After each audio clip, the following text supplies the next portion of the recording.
Feliz sábado para todos.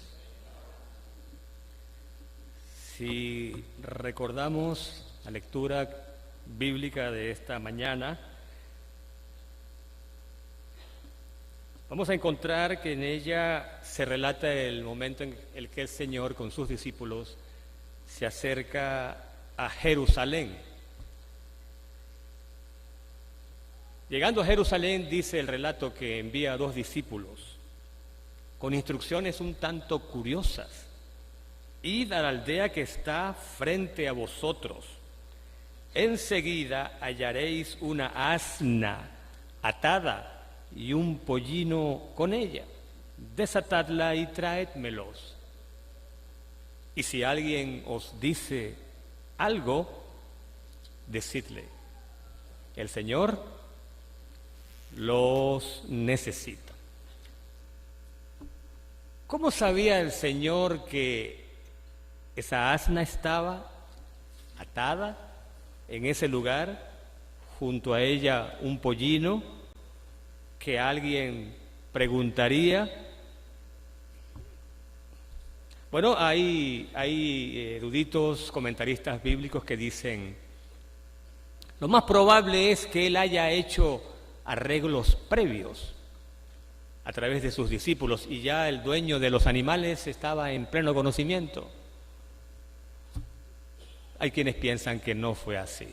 De hecho, en el libro El deseado de todas las gentes, creo que es la página 523, la sierva del Señor dice que fue por virtud de su conocimiento, es decir, de su divinidad, que él conocía detalles tan minúsculos y cómo al final todo terminaría. Pero con todo lo interesante que es este detalle, no es lo que más me llama la atención de este pasaje. Lo que más me llama la atención es un aspecto que destaca un autor. De hecho, él es muy conocido en ámbitos cristianos, un autor muy prolífico, llamado Max Lucado. Él dice que en este pasaje se pone de manifiesto lo que él llama el uso no común que el Señor le da a lo común. ¿Qué quiere decir?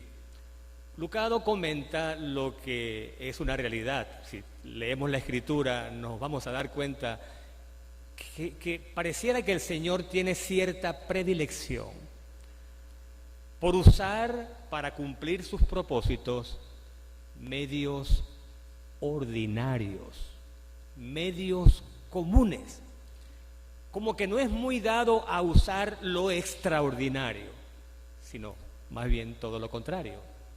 Y entonces este autor comienza a mencionar algunos de esos ejemplos.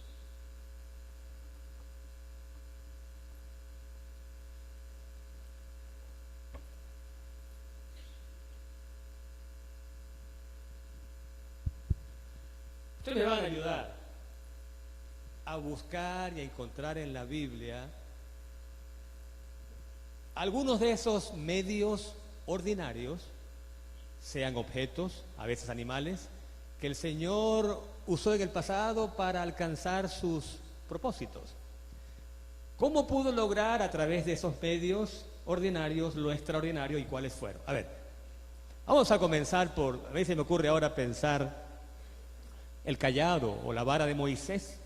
¿Lo recuerdan? En un momento del relato bíblico en el Éxodo ya no es la vara de Moisés, sino le dice la Escritura la vara de Dios. Pero no es solamente eso. La honda que David usa para matar ¿a quién? Algo más ordinario que una honda. Ajá, ya los ayudé bastante.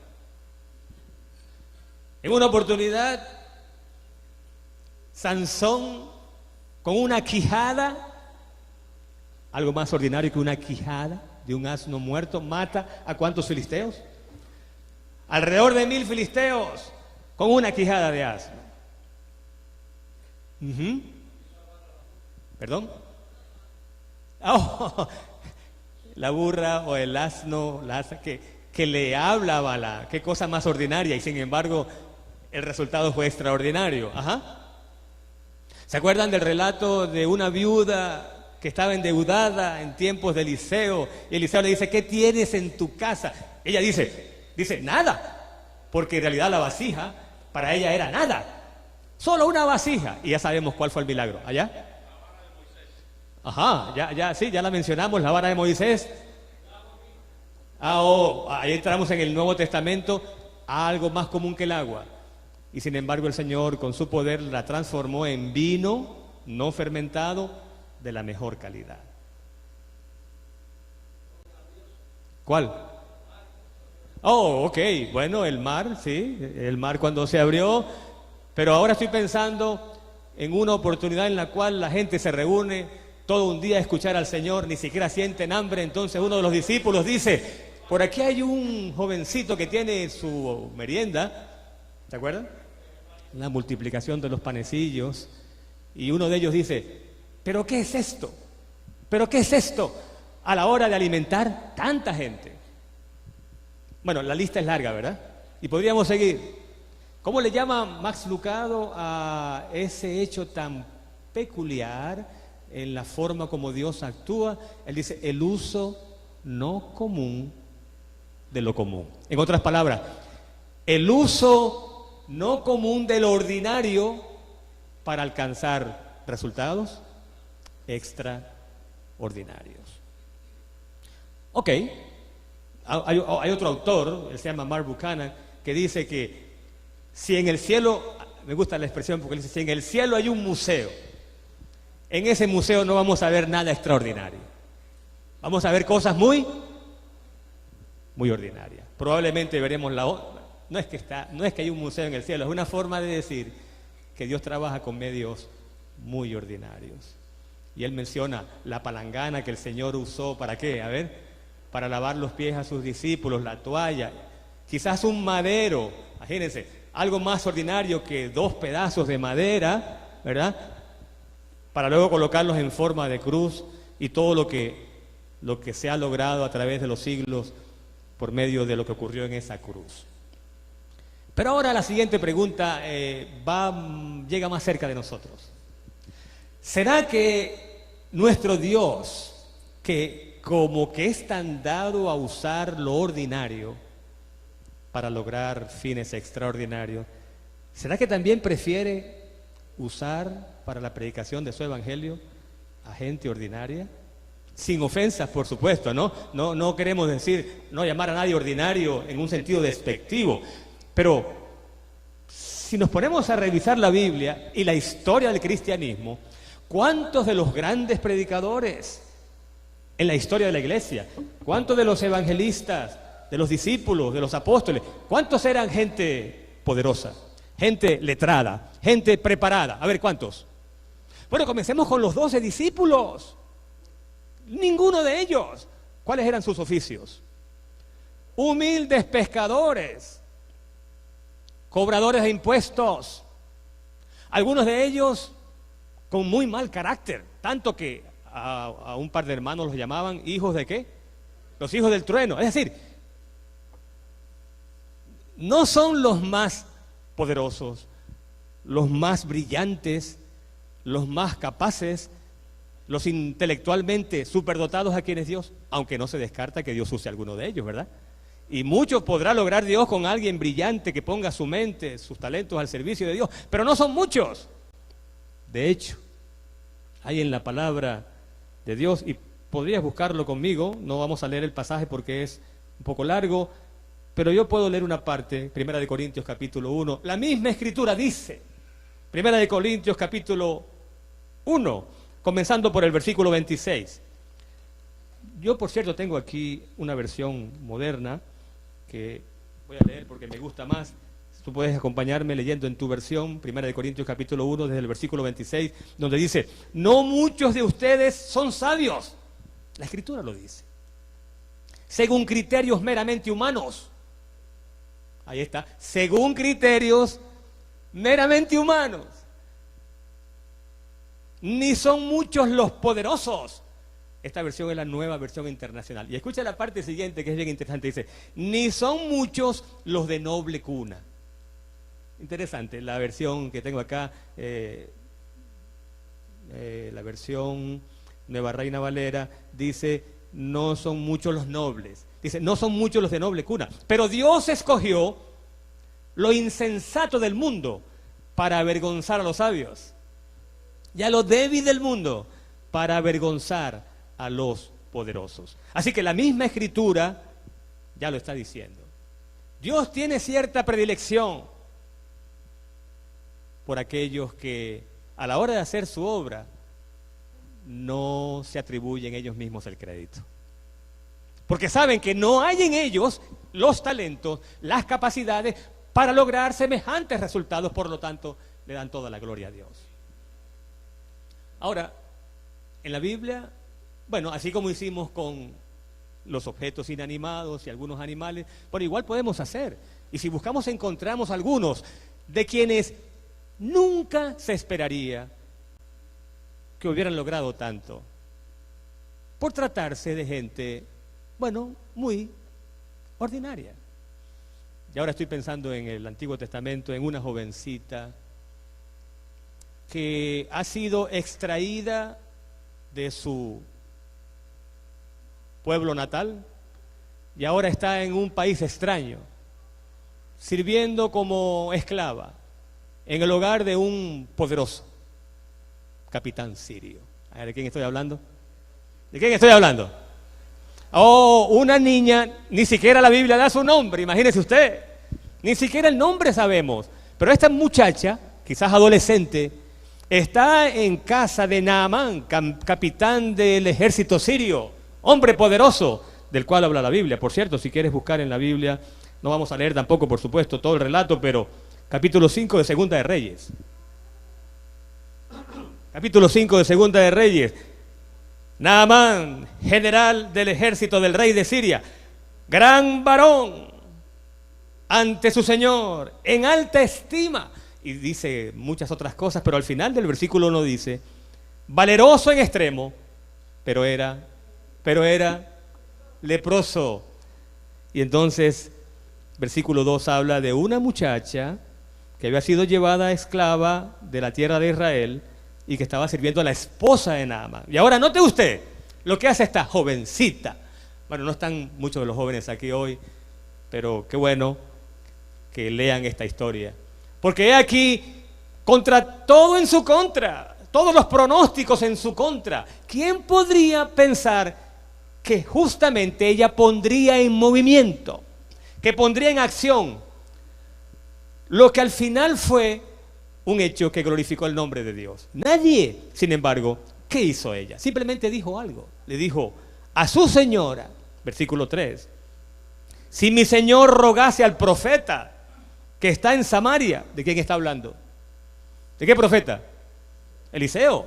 Si mi señor rogase, sí, en otras palabras, no está mandando, no está ordenando, es como pensando en voz alta. Si mi señor rogase al profeta que está en Samaria, él, y noten la convicción, noten la certeza, el grado de seguridad, él lo sanaría de su lepra. Qué cosa tan grande. Y lee el capítulo completo, ya sabemos la historia, los niños la conocen. Cuando Naamán escucha del profeta que se debe sumergir en el río Jordán, un poco sucio para ese tiempo, 7 veces, él dice, pero ¿cómo puede ser? Versículo 12, Habana y Farfar, o sea, los ríos de Siria, ríos de Damasco, ¿no son mejores que todas las aguas de Israel? Hay cierto orgullo, ¿verdad? Orgullo nacional. Si me lavara en ellos, ¿no quedaría también limpio? Y se volvió enojado. Y de nuevo, gente común, sus siervos, le dicen, pero Señor, ¿por qué no trata? ¿Por qué no prueba? ¿Qué vas a perder? Al final lo convence, el hombre se sumerge en el río. ¿Y cuál fue el resultado? Versículo 14, dice, su carne se volvió como la de un niño. ¡Wow! Sedosa, tersa. Y quedó limpio. Y ahora ahí está. Versículo 15, es como para subrayarlo. Entonces el varón de Dios, con toda su comitiva, Naamán fue al varón de Dios, se paró ante él y dijo, ahora conozco. los pelos como que se ponen de punta. Cuando uno lee, ahora conozco que no hay Dios en toda la tierra, sino en Israel. Es cosa tan grande. ¿Dónde comenzó el proceso? Una jovencita, sierva, en tierra extraña, que conoce a su Dios, que sabe en quién ha creído y que dice, si él hiciera esto, este sería el resultado. Wow. Es como si la fe de uno queda como regañada. ¿Tengo yo semejante fe? Wow, sí. Pero es que, ¿cómo dice la frase de Lucado? El uso no común que Dios le da a lo común. Y es que Dios como que tiene cierta predilección para usar lo ordinario, para alcanzar resultados extraordinarios. ¿Quién es el más útil en la obra de Dios? A ver, esto es una cita del libro Deseado de toda la gente. Yo voy a leer las respuestas de aquí, pero alguien que me diga, ¿quién es el siervo más útil en la iglesia? No estoy pidiendo nombres, sino ¿qué calificaciones, qué cualidades acompañan a la gente que es más útil en nuestra iglesia? Útil en el sentido de producir frutos que glorifiquen el nombre de Dios. Ok, el más humilde, ajá. El que se deja usar, ajá, eso es. Pero vamos a leer la cita, porque es una cita que muy bien haríamos en aprender de memoria. Yo he tratado y creo que ya la tengo, pero la voy a leer aquí. Es más, voy a tratar de decirla de memoria. Está en el Deseado de toda la gente, es esta versión que todos tenemos, y la página es la 216, dice, el que más ame a Cristo. ¿Quién es el más útil? El que más ame a Cristo hará la mayor suma de bien. Pero no termina allí. Si fuera eso nada más sería fácil de grabarlo, porque la segunda parte dice, y tú conoces lo que sigue, no tiene límite la utilidad de aquel. Fíjese, no tiene límite la utilidad de aquel que poniendo a un lado el yo, deja obrar al Espíritu Santo en su corazón y vive una vida completamente consagrada a Dios. Oh, poder, esto es dinamita pura. ¿Cómo dice? No tiene límite la utilidad de aquel que, son tres cosas. Número uno, poniendo a un lado el yo. Número dos, deja obrar al Espíritu Santo en su corazón. Y número tres, y vive una vida completamente consagrada a Dios. No hay límites. En otras palabras, no hay forma de medir los resultados de una vida tal. Y curiosamente, es a partir de siervos comunes, gente humilde, gente que no alardea de sus talentos, sus habilidades, como Dios puede lograr esos resultados. ¿Por qué será así? ¿Por qué es que Dios puede lograr más por medio de alguien que no está alardeando de lo que hace, de lo bien que canta, de lo bien que predica, de lo bien que escribe, de lo mucho que sabe? ¿Por qué será? Oh, porque el mismo texto que leímos ahora lo dice, para que nadie se jacte en su presencia. Estamos hablando de 1 Corintios 1, al final del pasaje que leí dice, para que nadie se jacte, para que nadie diga, pero es que tiene que ser así, porque, claro, me la sé, soy un bárbaro. No. Para que nadie se jacte, porque la gloria solo pertenece a nuestro Dios. Y ahora, una historia que no sea bíblica y que ilustre bien lo que estamos diciendo. ¿Cuántos han oído hablar de Dwight L. Moody? Bueno, si escucha la radio, emisoras Moody, imprentas Moody y tantas cosas Moody. ¿Cuántos han oído hablar de Edward Kimball? Nadie. Yo tampoco había oído hablar de Kimball hasta que leí la historia de Edward Kimball. Edward Kimball era un maestro y me da curiosidad que la historia dice de escuela Sabbath School. Por allá por 1800, siglo XIX, 1855. Pero un maestro tímido. No alardeaba de su conocimiento bíblico. Él hacía su obra como lo hacen muchos de nuestros maestros de escuela sabática aquí, sin mucha bulla. Y entonces él notó que en su clase había un jovencito de 17, 18 años que no sabía mucho de la Biblia. De hecho, un día estaba hablando de Juan y mandó a buscar en la Biblia el Evangelio según San Juan, y él se dio cuenta que el muchacho estaba perdido, buscando el Evangelio según San Juan en el Antiguo Testamento. Y pasaba el tiempo, y entonces los compañeritos que estaban cerca de este joven empezaron a burlarse, porque no sabía encontrar el Evangelio según San Juan. Entonces Kimball lo ayudó a conseguir el libro de Juan, y dice este joven, después al final de la historia, que él puso el dedo en el libro de Juan y no sacó el dedo de allí hasta que terminó la clase, porque él sabía, si saco el dedo de allí, después no lo voy a poder conseguir de nuevo. Bueno, el caso es que Kimball decidió visitar al joven en su lugar de trabajo para hablarle directamente de Cristo y pedirle que le entregara su corazón, su vida al Señor. Pero Kimball era muy tímido.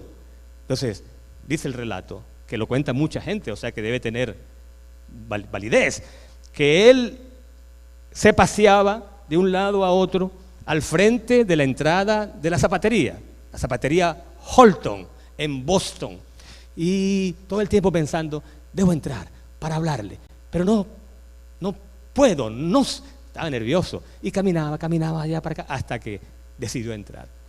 El joven estaba ya al final de la zapatería empacando zapatos, y dice el relato que cuenta el mismo Kimball, que él no sabe lo que dijo, pero que lo que dijo, al final el muchacho decidió entregarle su corazón a Cristo. Bueno, el caso es que ese muchacho de unos 18 años resultó ser Dwight L. Moody.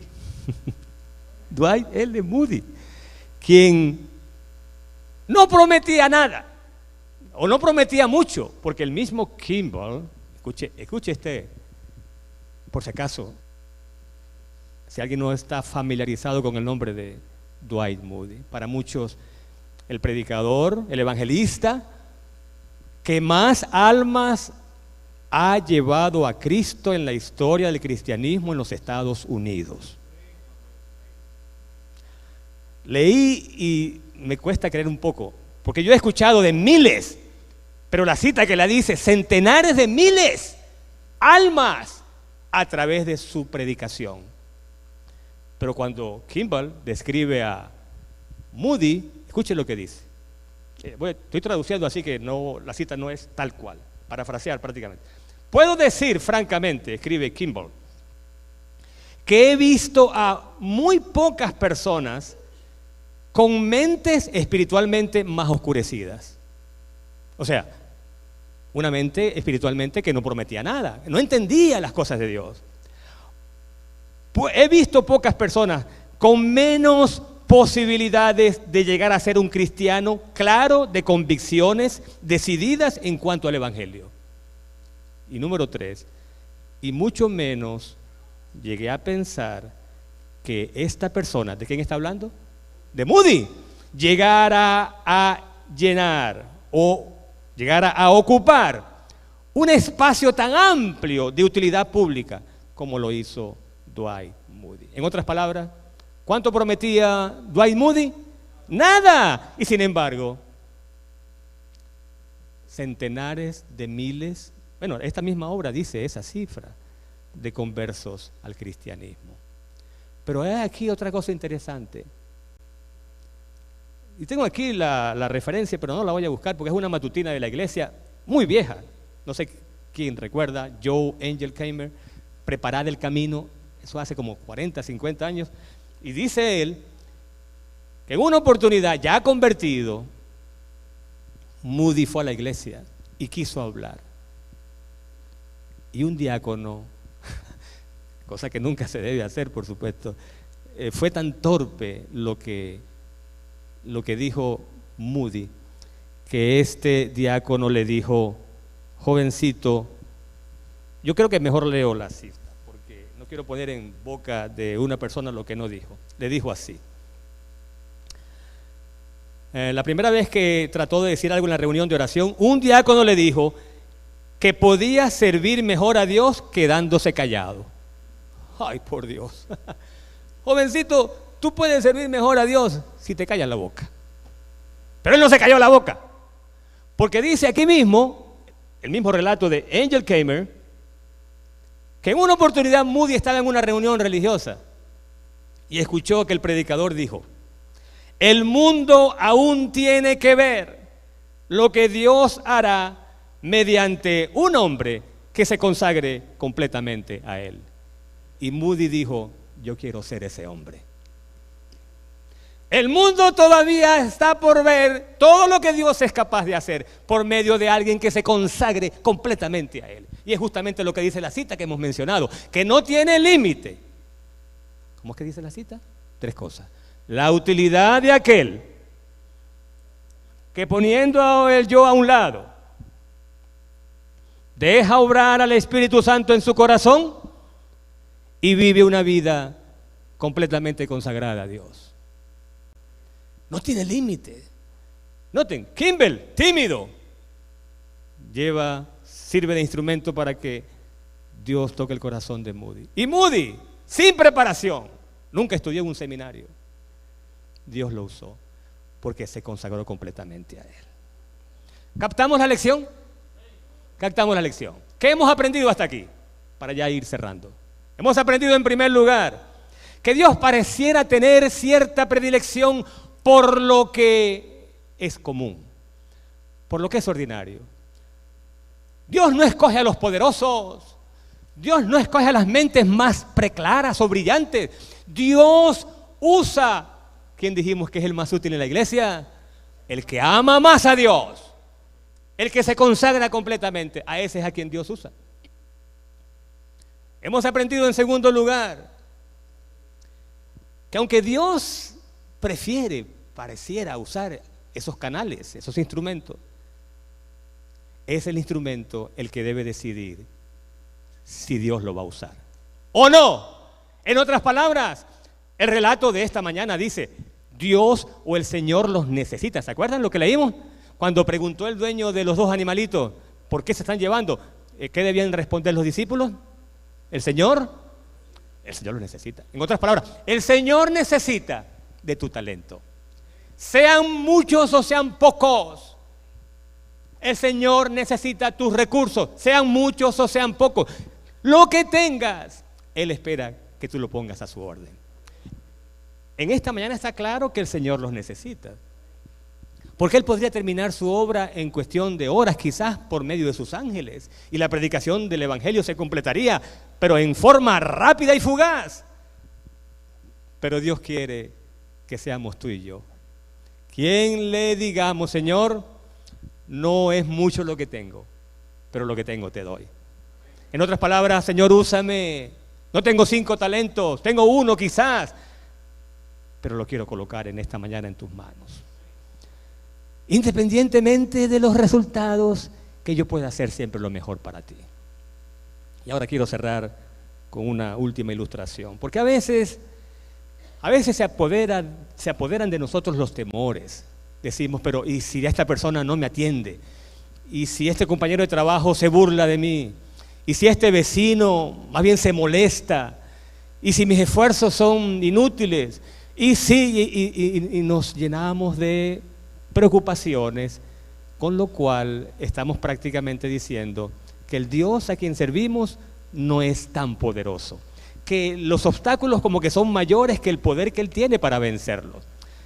Pero hay aquí una historia, apareció en la revista Adventista en inglés en el año 2015, que nos enseña que tu labor y la mía consiste en hacer la obra y dejar en manos de Dios, ¿qué cosa? Los resultados. Es la historia de una misionera no dice el lugar, pero dice las islas, parece que son islas del Pacífico. Y una parejita estuvo durante años, la pareja de misioneros, trabajando en estas islas, sin ver muchos resultados. Resulta que el esposo misionero de esta señora muere, ella queda sola, se dedica a escribir un diario. Y en ese diario, del cual nadie sabía, escribe de todas las pruebas que tuvieron que enfrentar. Allí habla de los enfrentamientos con el doctor, el brujo del pueblo. Allí habla de varios naufragios en el botecito misionero. Allí habla de la soledad que a veces experimentaban, lejos de Australia, su país natal. Pero en ningún momento ella se queja de sus penurias. Más bien el diario refleja que la queja de esta señora, Mrs. Ferris, por cierto, era que no veía resultados.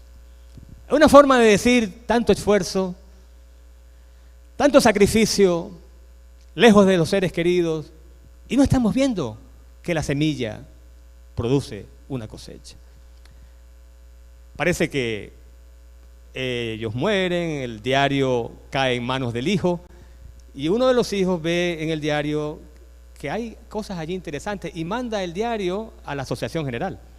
Y en la Asociación General entonces se encuentra que la obra no había sido realmente en vano, porque cuando ella cumplió 95 años de edad, ya solita y muy anciana, parece que la invitaron, el relato tampoco dice si fue invitada, pero uno imagina que fue invitada a ir a aquel lugar donde ella fue, hacía tantos años atrás, misionera junto con su esposo. Ella fue al lugar y no fue sola, pero dice el relato que cuando ella va en el barco, ve que en el puerto hay una gran multitud.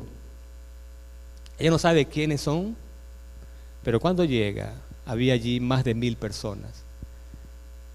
Y dice el relato, para la gloria de Dios, que esas 1000 personas eran o bien conversos directos de la obra de ellos, o bien descendientes o amigos convertidos por la obra de ellos. En otras palabras, unas 1000 personas esperando por ella para agradecerle por los esfuerzos que ella y su esposo hicieron, que habían dado como resultado que en ese lugar ahora hubiera una congregación pujante y creciente de más de 1000 adventistas del séptimo día.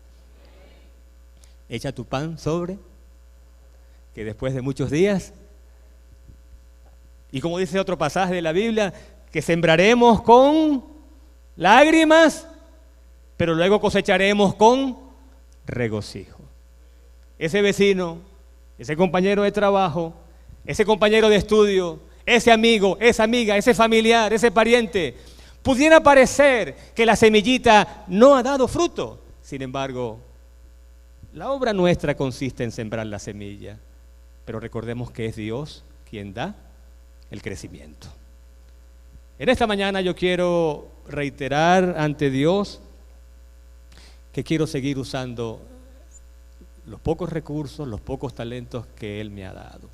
Pero yo quiero preguntar, ¿hay alguien en esta mañana aquí que quiera decir, Señor, no tengo muchos talentos, no soy muy brillante, no tengo muchos recursos, pero en este momento lo que tengo quiero colocarlo a tu disposición? Porque tú me has dicho en esta mañana que tú los necesitas. ¿Cuántos quisieran colocándose de pie y decir, Señor, yo también quiero usar mis talentos y mis recursos? No tengo mucho que dar, no tengo mucho que ofrecer, pero quiero compartir este precioso evangelio con aquellos que aún no lo conocen. Porque este precioso evangelio le ha dado sentido a mi vida y este gozo quiero compartirlo con otros que no te conocen. Por cierto, debo decir esto, debo decirlo. La idea no es que yo voy ahora a predicar el evangelio porque quiero muchas estrellas en mi corona. Que la estrella o tu corona tenga muchas estrellas no hay nada malo. Pero si lo que vas a hacer al compartir el evangelio es solo por el interés de la corona, entonces no es la correcta motivación. ¿Estamos de acuerdo en eso? Vamos a compartir este precioso evangelio porque es el que nos ha salvado, es el que nos ha perdonado, es el que le ha dado sentido a nuestra vida y queremos que otros también disfruten de esos mismos privilegios. Que la corona tendrá muchas espinas, la honra sea para Dios y colocaremos esa corona a los pies del Señor, porque en última instancia Él es el que hace la obra. Padre amado que estás en los cielos, santificado Señor sea tu nombre, ahora y por siempre. Y en esta hora, Señor, estamos de pie ante ti, porque queremos que nos ayudes por medio de tu Santo Espíritu a amarte cada día más. Porque hemos aprendido que quien más te ama es el que más sirve a la iglesia, Señor. Y queremos también, aunque no podemos por nuestros propios medios, queremos decirte, Señor, ayúdanos a poner el yo a un lado, a permitir que tu Santo Espíritu viva en nuestro corazón y a vivir una vida completamente consagrada a ti.